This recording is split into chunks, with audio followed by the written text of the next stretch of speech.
أعمالنا من يهده الله فلا مضل له ومن يضلله فلا هادي له ونشهد أن لا إله إلا الله وحده لا شريك له ونشهد أن سيدنا وسندنا وحبيبنا ومولانا محمدا عبده ورسوله أرسله الله تعالى إلى كافة الناس بشيرا ونذيرا وداعيا إلى الله بإذنه وسراجا منيرا أما بعد فقد قال الله تبارك وتعالى أعوذ بالله من الشيطان الرجيم بسم الله الرحمن الرحيم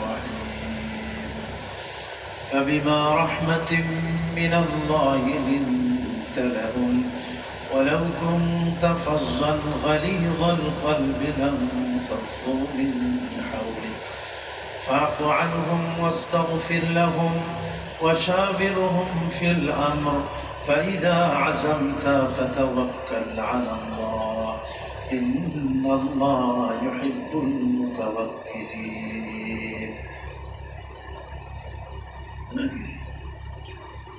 وقال رسول الله صلى الله عليه وسلم بعثت لأتمم مكارم الأخلاق أو كما قال النبي صلى الله عليه وسلم صدق الله مولانا العظيم وصدق رسوله النبي الكريم ونحن على ذلك من الشاهدين والشاكرين والحمد لله رب العالمين. اللهم صل على محمد وعلى آل محمد كما صليت على إبراهيم وعلى آل إبراهيم إنك حميد مجيد. اللهم بارك على محمد وعلى آل محمد كما باركت على إبراهيم وعلى آل إبراهيم إنك حميد مجيد. محترم মুসল্লিয়ান ইকরাম, সম্মানিত হাজিরান মজলিস, মহান আল্লাহ পাকের দরবারে লাখ কোটি শুকর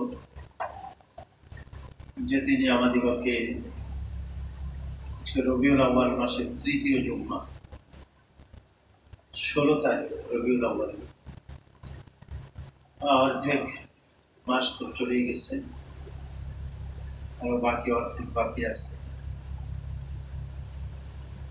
তো আল্লাহ পাক আমাদেরকে এই পবিত্র জুমার নামাজ, জুমার দিনে জুমার 2 রাকাত নামাজ জামাতের সাথে আদায় করব, সেই উদ্দেশ্যে আসছি। তো তার পূর্বে 4 রাকাত আমরা ক্বাবলাল জুমা পড়ি, আর আপনার 2 রাকাত তাহিয়াতুল মসজিদ, যেটা মসজিদের সম্মানার্থে অথবা দুখুলুল মসজিদ বলা যেতে পারে, এটাও আমরা আদায় করে থাকি।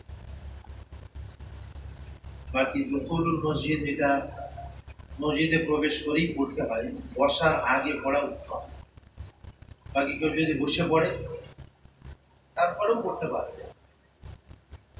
অনেক সময় ধরেন সময় থাকে না এটা পড়ার, তখন সুন্নাত যদি থাকে ফরজের আগে, জোহরে 4 রাকাত সুন্নাত আছে, এই সুন্নাতের মধ্যেই নিয়ত করে ফেলা যায় যে আমি যে মসজিদে প্রবেশ করছি, এখন তো আমার সময় নেই, মাত্র 5 মিনিট সময় আছে, 4 রাকাত ক্বাবলা জোহর, জোহরের পূর্বে 4 রাকাত সুন্নাত আদায় করা যায়।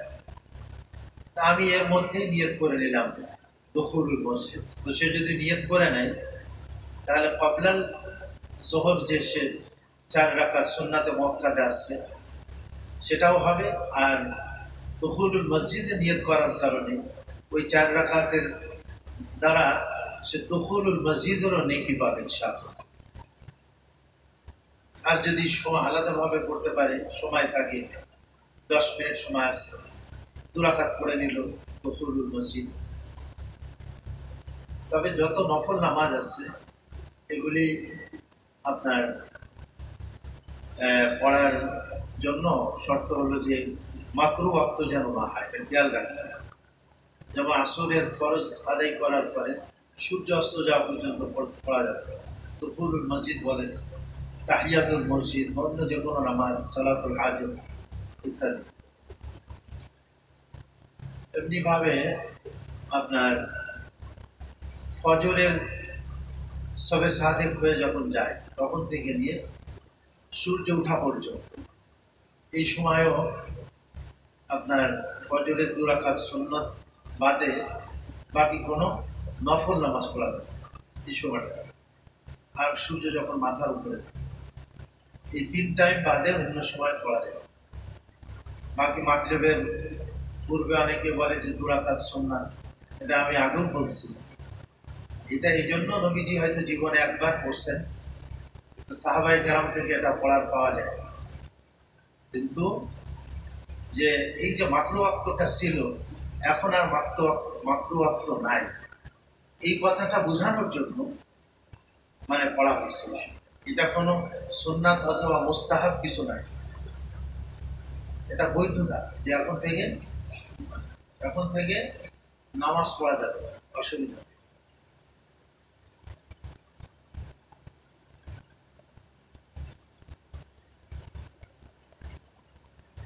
তো মাগরিবের ফরজ নামাজ বিলম্ব না করা, যতদূর সম্ভব তাড়াতাড়ি আদায় করা। এই জন্য এর পূর্বে সুন্নাত বা নফল না পড়া যায়। অনেক সময় দেখা যায় যে আমরা আসছি মসজিদে, ফরজ জামাতের সময় হয়ে গেছে, খেয়াল করি না, তখনই সুন্নাতের নিয়ত করে ফেলে। তো এটাও ঠিক না। আমাকে দেখতে হবে যে ফরজ জামাত দাঁড়ানোর পূর্বে আমি আমার সুন্নাত নামাজটা শেষ করতে পারবো কি পারবো। তো এখানে একটা মাসালা আছে, তবে জোহরের আগে 4 রাকাত। এখন কেউ খেয়াল করে নেয় যে 1:30 বা 1:15 যেটাই হোক জামাত, হয়তো 1 থেকে 2 মিনিট আছে তার, সে 4 রাকাত ক্বাবলা জোহর নিয়ত করে ফেলছে। এখন জামাত দাঁড়ায় গেছে, এখন সে কি করবে? এখন বলছে যে 2 রাকাত পড়ে সে সালাম ফেরাই দেবে। বাকি ফরজ হয়ে গেলে ফরজের নামাজ শেষ করে 2 রাকাত যে জোহরের সুন্নাতে মুআক্কাদা আছে এইটা আগে পড়বে, তারপরে ওই 4 রাকাত পড়বে। আর মনে করলো যে আমি তো 2 রাকাত পড়ে ফেলছি, তাহলে আর 2 রাকাত পড়ি। কিন্তু এখানে এক সালামে 4 রাকাত, এটাই হলো আপনার জোহরের পূর্বে যে সুন্নাতে মুআক্কাদা, সেটা এক সালামেই পড়তে হবে। এই জন্য আমি তো 2 রাকাত পড়ে সালাম ফেরাই দিয়েছি জামাত ধরার জন্য। এই জন্য হ্যাঁ, আর যদি এরকম মনে করে যে ধরেন আমি 4 রাকাত পড়ে আমি জামাত ধরতে পারবো বা নামাজ ধরতে পারবো, তাহলে সে পড়বে। বাকি ফজরের সুন্নাতের বেলায় কিন্তু একটু ভিন্নতা আছে।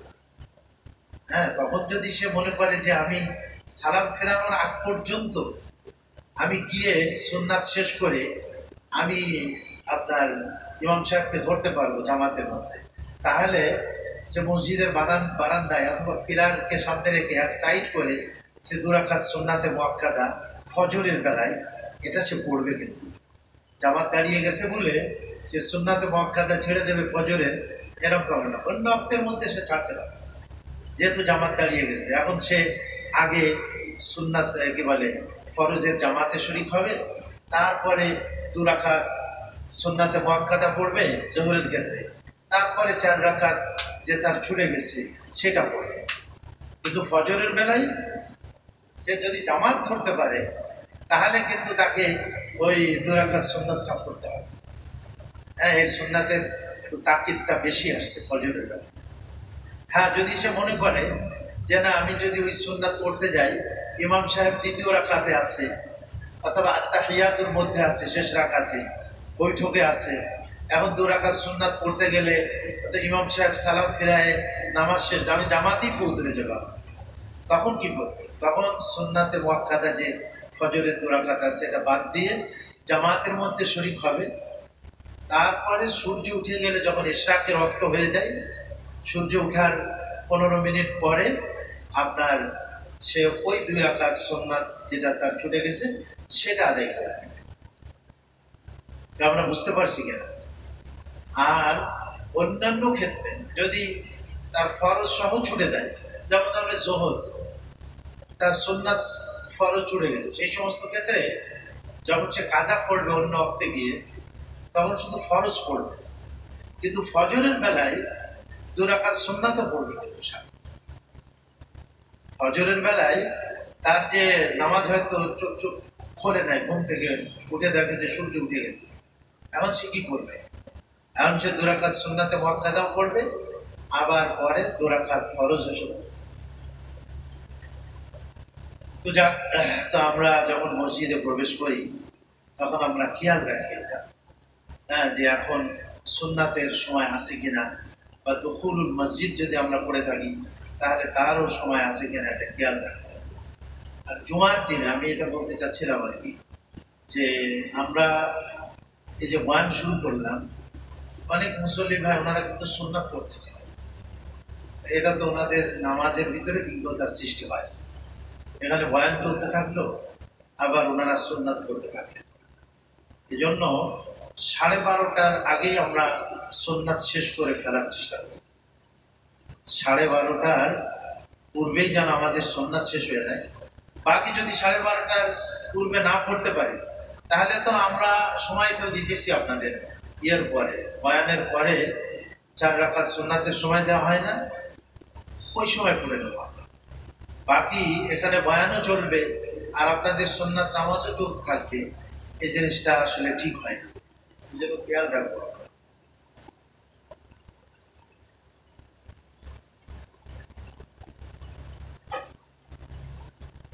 আল্লাহ পাক আমাদেরকে নবীজির সুন্নাত মতো চলার তৌফিক দান করেন।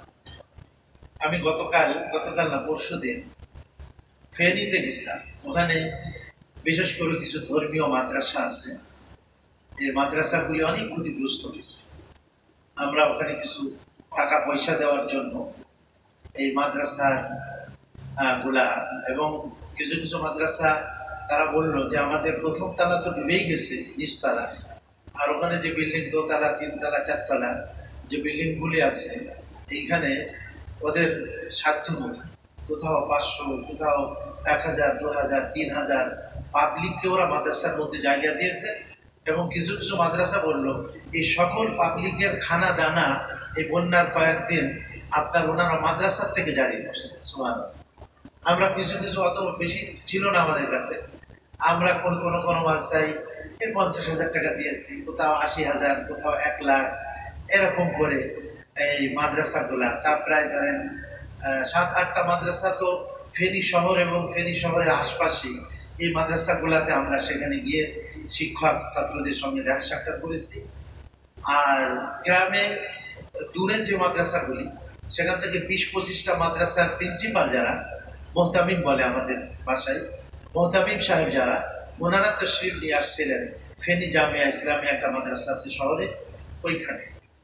তো আমরা মাগরিবের থেকে ঈশা পর্যন্ত ওনাদের সাথে বসে প্রত্যেক মাদ্রাসাকে এবং শিক্ষক যারা ক্ষতিগ্রস্ত হয়েছে তাদেরও আমরা এই, আপনারা কিছু এখান থেকে শরীক হয়েছিলেন। এখন আমাদের টিম রাবেতায়ে আবনায়ে রহমানিয়া, আমাদের মাদ্রাসার মানে পুরানো যারা শিক্ষা সমাপন করে যে সমস্ত আলেমরা বের হয়ে গেছে, তাদের একটা সংস্থা আছে, তারা এটার উদ্যোগ গ্রহণ করে। তো আপনারাও অনেকেও এটার মধ্যে শরীক হয়েছেন, বা এখনো যদি শরীক হয়ে থাকেন তাহলে আরো অন্যান্য এলাকাতে আমাদের অন্যান্য টিম যাবে, সেখানে আপনারা আমার সঙ্গে যোগাযোগ করে ইনশাল্লাহ এখানে শরীক হতে পারবেন ইনশাআল্লাহ। তো যার কারণে ক্লান্তিও আছে। তো যাক, আল্লাহ পাক আমাদের সবাইকে তৌফিক দান করেন, বিপদগ্রস্ত যারা তাদের পাশে দাঁড়ানো, শুধু বন্যার সময়, যে কোনো সময়। আমাদের পাড়া প্রতিবেশী আছে, আত্মীয় স্বজন আছে, অনেক অসুস্থ মানুষ আছে, হ্যাঁ, নাসরুল মাজলুম, অত্যাচারিত মানুষ, তাদেরকে সাহায্য করে। তারপরে নবীজি বলছেন ইয়াদাতুল মারিজ, অসুস্থ ব্যক্তি যারা, তাদের রোগী যারা, তাদেরকেও তোমরা দেখতে যাও। আমারানা রাসূলুল্লাহ সাল্লাল্লাহু আলাইহি ওয়াসাল্লাম বিইয়াদাতিল মারিজ, নবীজি আলাইহিস সালাম আমাদেরকে অসুস্থ মানুষ যারা, তাদের ইয়াদাত করা, তাদেরকে দেখতে যাওয়া হুকুম করেছে। এটাও নবীজির একটা অন্যতম সুন্নাত। এই জন্য তার পাশে গিয়ে একটা দোয়া আছে, এই দোয়াটা যদি আমরা পড়ি, নবীজি বলছেন নেহায়েত ওই রোগে ওই সময় তার যদি মৃত্যু লিখিত না থাকে, তাহলে আল্লাহ তাআলা দ্রুত তাকে এই রোগ থেকে শেফা দান করে। আমরা অনেকে জানি দোয়াটা, তারপরে আমি আর একটু বলতেছি যে আমরা ইনশাআল্লাহ আমল করবো। রুগীকে দেখতে গিয়ে রুগীকে শোনায় শোনায় আমরা এই দোয়াটা পড়বো, আর রুগী এবং অন্যান্য যারা তার পাশে থাকে তারা আমিন আমিন বলতে থাকবে 7 বার পড়তে হবে দোয়াটা। আসআলুল্লাহ আল আজিম রব্বাল আরশিল আজিম, বলেন আপনারা, আসআলুল্লাহ আল আজিম রব্বাল আরশিল আজিম আন ইয়াশফিয়াকা, 3টা বাক্য, আসআলুল্লাহ আল আজিম রব্বাল আরশিল আজিম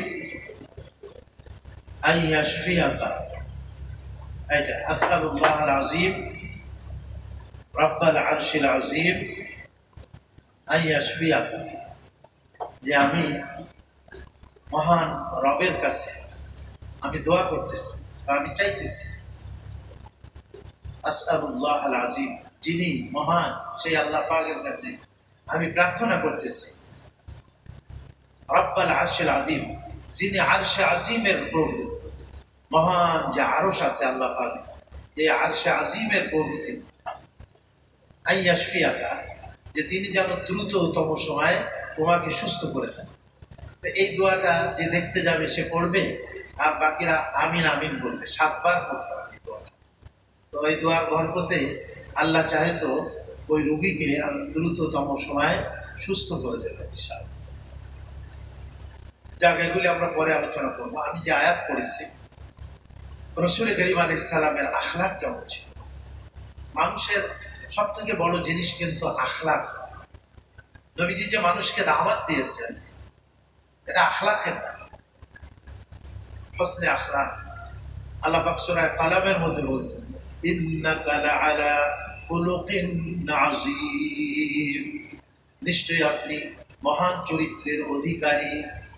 খুলুকুন আযীম মানে কি? মহান চরিত্রের অধিকারী আপনি। নবীজি আলাইহিস সালাম, তিনি তার চরিত্র, তিনি একজন পরিপূর্ণ মানুষ ছিলেন, সার্বিক দিক দিয়ে ইনসান কামিল, মানে পরিপূর্ণ মানুষ ছিলেন তিনি সর্বদিক দিয়ে। আল্লাহ তার মধ্যে কোনো ত্রুটি রাখেন না। তার আখলাক চরিত্র এটা অনেক উত্তম, অনেক উচ্চাঙ্গের ছিল নবী আলাইহিস সালামের আখলাক চরিত্র। শত্রুর সাথেও তিনি সুন্দর আচরণ করতেন, এই জন্য শত্রুরাও নবীজি আলাইহিস সালামের মিত্র হয়ে যায়। তো কোরআন শরীফে বলছেন, ইদফা বিল্লাতি হিয়া আহসান, তুমি শত্রুর মোকাবেলা করো সুন্দর পদ্ধতিতে। ফাইদাল্লাযী বাইনাকা ওয়া বাইনাহু আদাওয়াতুন কাআন্নাহু ওয়ালিয়্যুন হামীম, শত্রুর সাথে যখন তুমি সুন্দর পদ্ধতিতে তার মোকাবেলা করবে, তার সাথে আচরণ করবে, তো দেখা যাবে পরম শত্রু, চরম শত্রু তোমার পরম বন্ধুতে রূপান্তরিত হয়েছে। ওয়ালিয়্যুন হামীম। একবার ইহুদি কিছু লোক, তারা নবীজি আলাইহিস সালামের কাছে আসলো। আর জানেন আপনারা বা আমরাও জানি, ইহুদিরা সালাম দিত আসসালামু, সালাম বলতো না, লাম বলতো না, লাম ফেলে দিয়ে সাম, সাম, সাম মানে হলো মৃত্যু, আসসালামু আলাইকুম মানে তোমার মৃত্যু হোক। এই জন্য আমরা যখন কাউকে সালাম দিই তখন লামটা কিন্তু ক্লিয়ার করবো, যেন ইহুদিদের সাথে আমাদের সালামটা না মিলে যায়। আমরা কি বলবো? আসসালামু আলাইকুম, আপনার উপরে আল্লাহর পক্ষ থেকে সালাম বা শান্তি বর্ষিত। আর ওরা বলতো আসসালামু আলাইকুম মানে তোমার উপরে খোদার গজব আর মৃত্যু হোক তোমার, তুমি মারা যাও। নবীজি আলাইহিস সালাম তো উত্তর দিতে পারতেন, ওয়া আলাইকুমুস সালাম, নবীজি তা দেন নাই যে তোমাদের উপরও মৃত্যু। হুজুর জবাব দিয়েছেন ওয়া আলাইকুম, কি বলছেন? ব্যাস। এজন্য কোনো বিধর্মী যদি সালাম দেয় তাহলে আমরা জবাব কি বলবো? ওয়া আলাইকুম, ব্যাস। আল্লাহ জানে তার উপরে কি, সে যেটা প্রাপ্য আল্লাহ তুমি তাকে সেটা দাও। হুজুর বললেন ওয়া আলাইকুম। হযরত আয়েশা রাদিয়াল্লাহু আনহা ছিলেন সেখানে পর্দার ভিতরে, উনি বললেন ওয়া আলাইকুমুস সালাম ওয়া লা'নাতু ওয়া গাযাবুল্লাহ। হযরত আয়েশা বললেন তোমার উপরে মৃত্যু বর্ষিত, তুমি মরো, আর আল্লাহ লানত বর্ষিত, আল্লাহর গজব বর্ষিত। হুজুর বললেন মাহলান ইয়া আয়েশা, ইয়া আয়েশা তুমি থামো। কি বললে তুমি? তুমি দেখো না আমি কি উত্তর দিয়েছি? হযরত আয়েশা বললেন ইয়া রাসূলুল্লাহ, আপনি কি শোনেন নাই যে তারা কি বলেছেন? নবীজি আলাইহিস সালাম বললেন ইয়া আয়েশা, তারা বলতে পারে কিন্তু আমরা বলতে পারি না, আমরা বলতে পারি না। তো শত্রু যে তার সালামের জবাব দেওয়ার ক্ষেত্রেও নবীজি ইচ্ছা করলে তারা যেটা বলেছে আসসালামু আলাইকুম, নবীজি এটাও বলতে পারতেন ওয়া আলাইকুমুস সালাম, তোমাদের উপরেও মৃত্যু, কিন্তু নবীজি তা বলেন না। বরঞ্চ হযরত আয়েশা রাদিয়াল্লাহু আনহাকে ধমক দিয়েছেন যে তুমি কেন আরো বেশি বললে তাকে, যে আল্লাহর গজব, আল্লাহর লানত তাদের উপরে হোক। শত্রু তারপরেও নবীজি আলাইহিস সালাম সালামের উত্তর দেওয়ার ক্ষেত্রেও দেখেন কেমন ধৈর্য ছিল নবীজি আলাইহিস সালাম, কেমন আখলাক ছিল আমাদের প্রিয় নবীজি। নিজের খাদেম খুদ্দাম, ঘরের কাজের লোক, এটা আমরা তো গুনি না, ওদের ড্রাইভার যায়, আমরা ওদের সাথে যেন তেন আচরণ করি। হযরত আনাস রাদিয়াল্লাহু আনহু রাসূল করিম আলাইহিস সালামের খাদেম ছিলেন। উনি বলেন যে খাদামতু রাসূলুল্লাহ সাল্লাল্লাহু আলাইহি ওয়াসাল্লাম 10 সিনিন, আমি নবীজির খেদমত করেছি 10 বছর পর্যন্ত। 10 বছরে বয়সে ওনার আম্মা হুজুরের খেদমতে হযরত আনাস রাদিয়াল্লাহু আনহু দিয়ে গেলেন। সেই সময় থেকে নবীজি যখন বেঁচে ছিলেন 10 বছর মদিনাতে, তো পুরা 10 বছর উনি বলেন যে আমি নবীজির খেদমত করেছি, নবীজির খাদেম ছিলাম।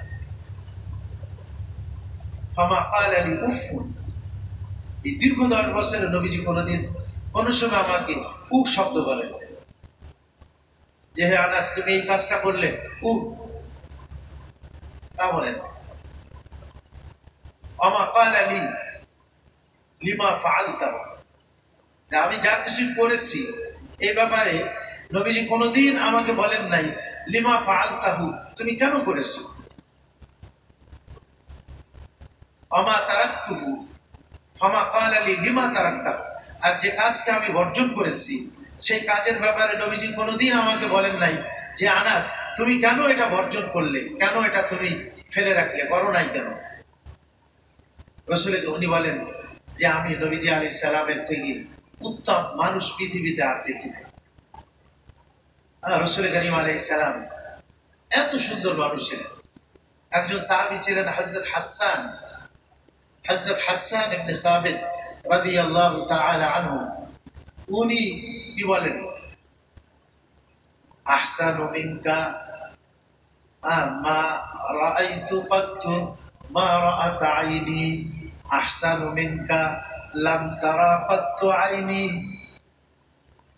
ওয়া আজমালু মিনকা লাম তালিদিন নিসাউ, আহসানু মিনকা লাম তারা কাত্তু আইনি, ওয়া আজমালু মিনকা লাম তালিদিন নিসাউ, খুলিকতা মুবাররাআন মিন কুল্লি আইবিন কাআন্নাকা খুলিকতা কামা তাশাউ।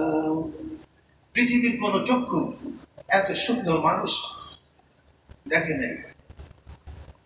আহসানু মিনকা লাম তারা আইনি কাত্তু, আমার চক্ষু এর থেকে সুন্দর মানুষ দেখে নাই।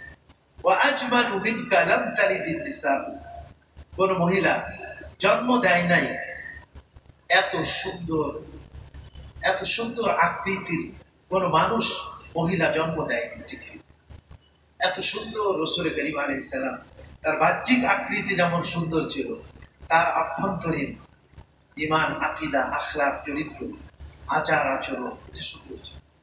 বাকি বাহ্যিক তো আর আমরা সুন্দর হইতে পারবো না, কিন্তু আমরা আমাদের দিল মনকে, আমাদের আখলাককে, আমাদের আচার আচরণকে রাসূল করিম আলাইহিস সালামের মতো করতে পারি ইচ্ছা করলে। মান আতা আর রাসূলা ফাকাদ আতা আল্লাহ।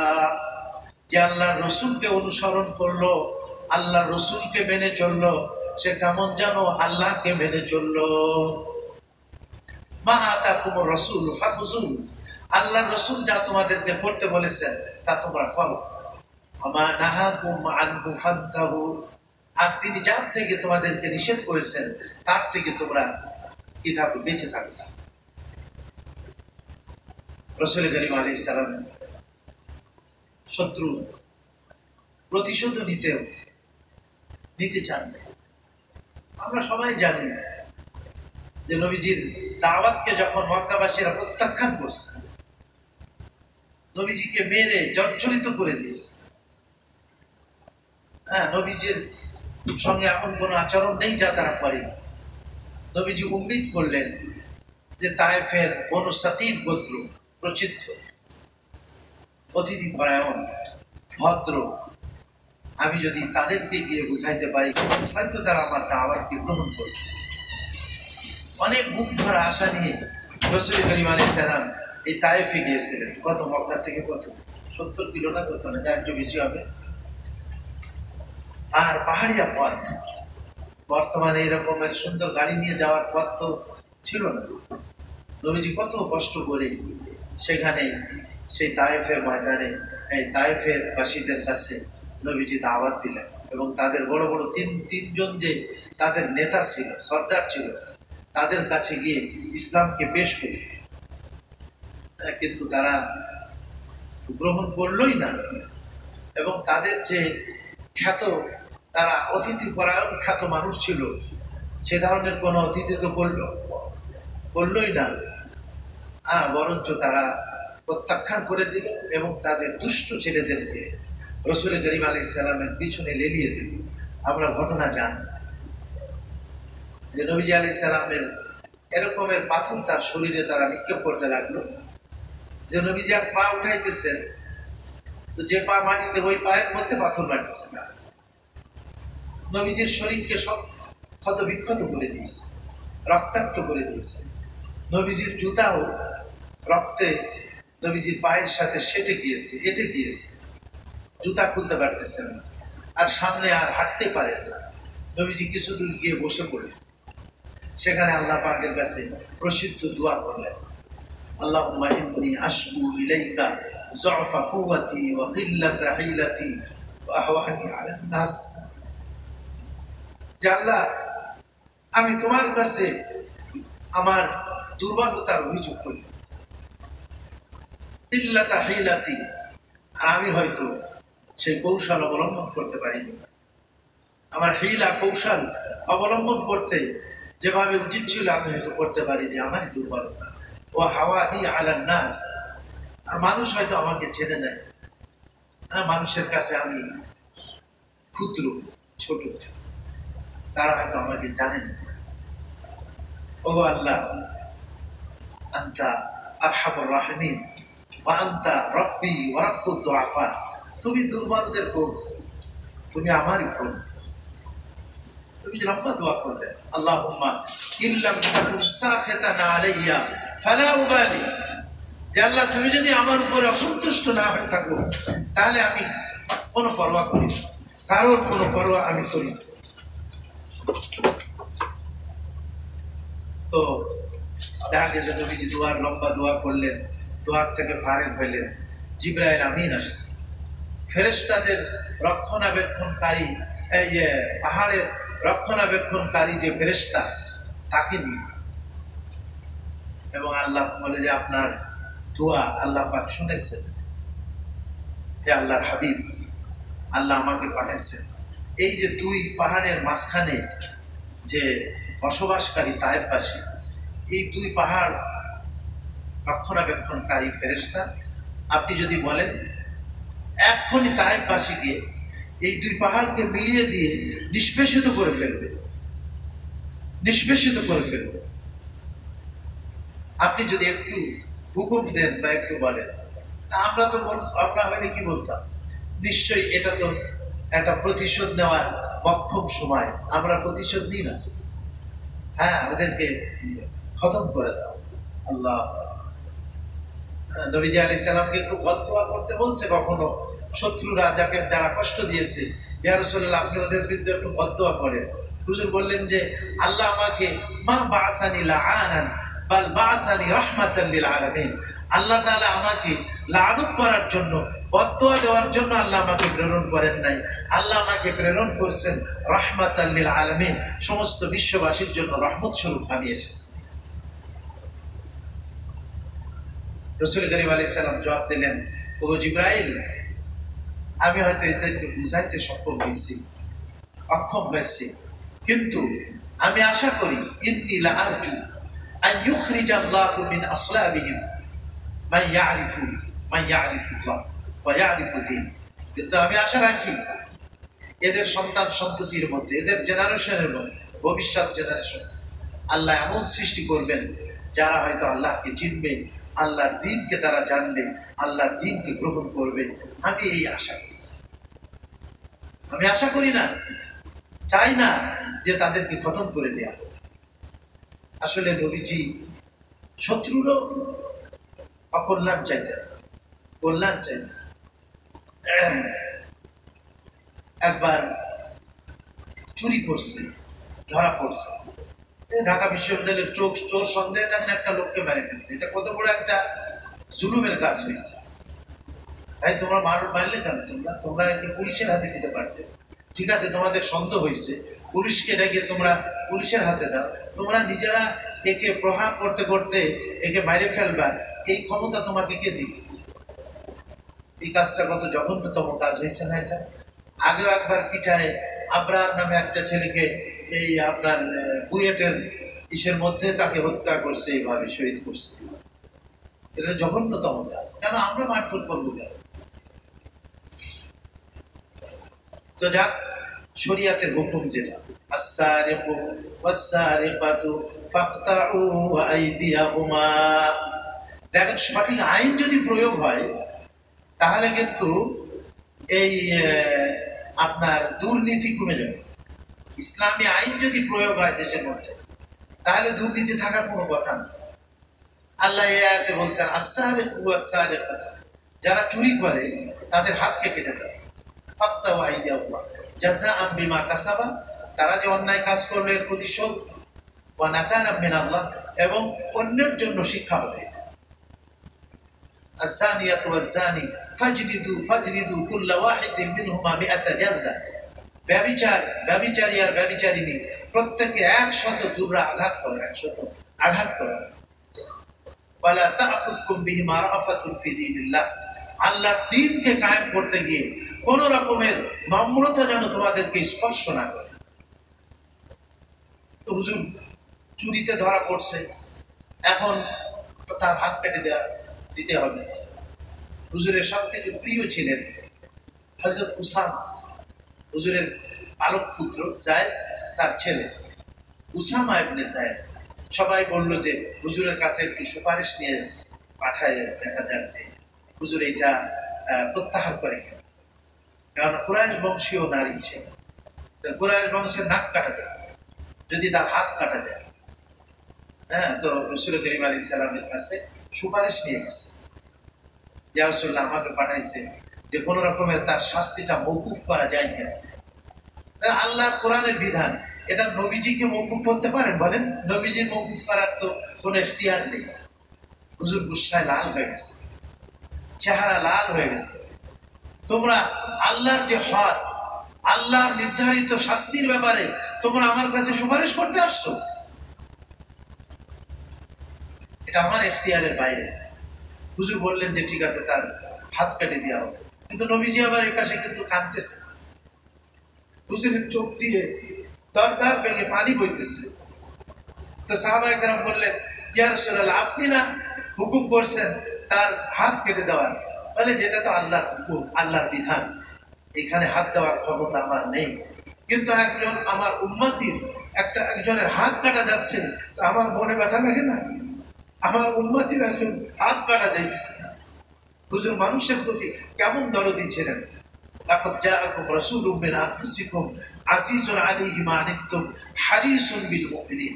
মুমিনদের উপরে অত্যন্ত দরদি ছিলেন, অত্যন্ত দরদি ছিলেন। একজন ইহুদির একটা জানাজা যাইতেছে, নবীজি আলাইহিস সালাম কাঁদতেছেন। হুজুরকে বলা হয়েছে, ইয়া রাসূলুল্লাহ, তো ইহুদির জানাজা, আপনি কাঁদতেছেন কেন?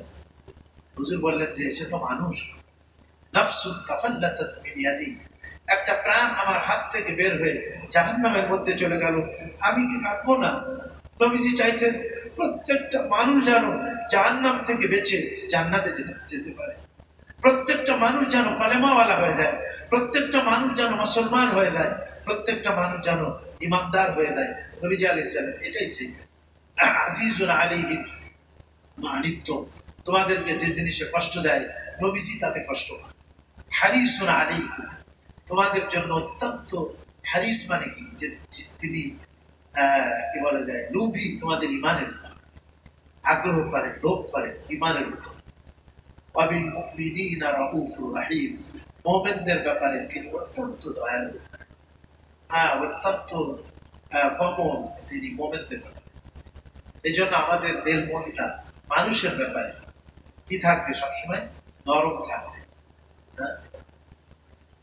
চেষ্টা করবো আমরা, কি বলে না, তু পুজাওয়া সুন্নতে আহমদ পূজা, তু পুজাওয়া সুন্নতে আহমদ পূজা, বা মোহাম্মদ গায়বুয়াত নিসবত তোরা। আরে তুমি কোথায়, আর তোমার নবী, তোমার প্রাণ প্রিয় সে হাবিব, তার সুন্নাত আর তার আদর্শ কোথায়? তার আদর্শের প্রতি তুমি মোটেই গুরুত্ব করো না। তাহলে ওই প্রিয় নবী, সর্বশ্রেষ্ঠ মানব হযরত মুহাম্মদ সাল্লাল্লাহু আলাইহি সাল্লামের সাথে তোমার নিসবত, অর্থাৎ তোমার সম্পর্কটা কিভাবে কায়েম হবে? নবীজির সাথে সম্পর্ক কায়েম করার একটাই মাধ্যম, নবীজির আদর্শকে আমরা গ্রহণ করব। নবীজির আখলাক ও চরিত্র কেমন ছিল, আমরা সেটাকে কি করব, গ্রহণ করব। নবীজি ইচ্ছা করলে মক্কা বিজয়ের পরে সবার প্রতিশোধ দিতে পারবে, কিন্তু কতিপয় লোক বাদে কয়েকজন, 5-7 জন, তাদেরকে কোনো ক্রমেই ক্ষমা করা হয়নি। হুজুর বলছেন, এরা যদি কাবা শরীফের গেলাপও যদি ধরে, তবুও তাদেরকে সেখানে হত্যা করবে। এ ধরনের জঘন্যতম পাপী ছিল তারা। ইসলামের বিরুদ্ধে এমন কোনো কাজ নাই যা তারা করে নাই, এই জন্য কয়েকজনকে ক্ষমা করা হয়নি। বাকি আমভাবে রাসূল করিম আলাইহিস সালাম কি করছিলেন, মানুষকে ক্ষমা করে দিয়েছিলেন। ইউসুফ আলাইহিস সালাম যেরকম তার ভাইদেরকে ক্ষমা করছিলেন, নবীজি বললেন ওরকম আমি আজকে তোমাদের সাথে ওই আচরণ করব যে আচরণ করেছিলেন কারীম ইবনে কারীম ইবনে কারীম ইবনে কারীম, ভদ্রের বেটা, ভদ্রের বেটা, ভদ্রের বেটা ভদ্র, তিনি অর্থাৎ হযরত ইব্রাহিমের বেটা ইসহাক, ইসহাকের বেটা ইয়াকুব, ইয়াকুবের বেটা ইউসুফ, তিনি যেরকম আচরণ করছিলেন, হে মক্কাবাসী শুনে রাখো, আমিও আজকে সেই ভদ্রের আচরণ করতেছি। লা তাসরিবা আলাইকুমুল ইয়াউম, যাও তোমরা আমার সাথে এবং আমার সাহাবীদের সাথে যে ধরনের 13টি বছর পর্যন্ত জুলুম নির্যাতনের স্টিম রোলার ছিলেন, যাও আমি মাফ করে দিলাম, এর ভৎসনা পর্যন্ত আমি করব। সুবহানাল্লাহ, কেমন আখলাক ছিল রাসূল করিম আলাইহিস সালাম। যাক, আল্লাহ তাআলা আমাদের সবাইকে তৌফিক দান করেন, আমরা আমাদের হোসনে আখলাক, নবীজি এক হাদিসে বলছেন, এটা বলে আমি শেষ করতেছি, যে ঝগড়া বর্জন করবে, মান তারাকাল মিরআ ওয়া হুয়া মুনকির, যদিও সে হকের উপরে, কিন্তু একজনের সঙ্গে তর্ক ঝগড়া হয়, এই জন্য সে ঝগড়া বর্জন করলো। নবীজি বলেন, বানাল্লাহু লাহু বাইতান ফি রাবদিল জান্নাহ, জান্নাতের কিনারায় আল্লাহ তার জন্য একটা প্রাসাদ নির্মাণ করে। আর নবীজি বলছেন, ওয়ামান তারাকাল কিযবা ওয়া হুয়া বাতিল, বাতিল সে নাহাকের উপরে আছে, মিথ্যা বর্জন করলো, নাহাক হয়ে মিথ্যাকে বর্জন করলো, সে মিথ্যা বললো না। নবীজি বলেন, এর জন্য আল্লাহ তাবারক ওয়া তাআলা তাকে বানাল্লাহু লাহু বাইতান ফি ওয়াসাতিল জান্নাহ, জান্নাতের মাঝখানে আল্লাহ তার জন্য একটা প্রাসাদ নির্মাণ করবেন। ওয়ামান হাসানা আখলাকাহু, যে তার আখলাককে সুন্দর করবে, নবীজি বলছেন, বানাল্লাহু লাহু বাইতান ফি আ'লাল জান্নাহ, জান্নাতের সর্বশীর্ষে আল্লাহ তার জন্য একটা প্রাসাদ নির্মাণ করবেন, যার আখলাক সুন্দর হবে। এই জন্য আমরা আমাদের আখলাককে কি করবো, সুন্দর করবো। কাউকে কষ্ট দেওয়ার চেষ্টা করবো না, কোনো মানুষকে না, প্রতিবেশীকে না, কাউকে আমরা কোনো রকমের কষ্ট দিব। তার মানুষের সাথে হাসি মুখে আমরা কি করবো, আপনার ব্যবহার করব, আচার আচরণ করব, কথাবার্তা বলবো, আর কারো হককে আমরা মেরে খাবো না। আল্লাহ পাক আমাদের সবাইকে তৌফিক দান করেন।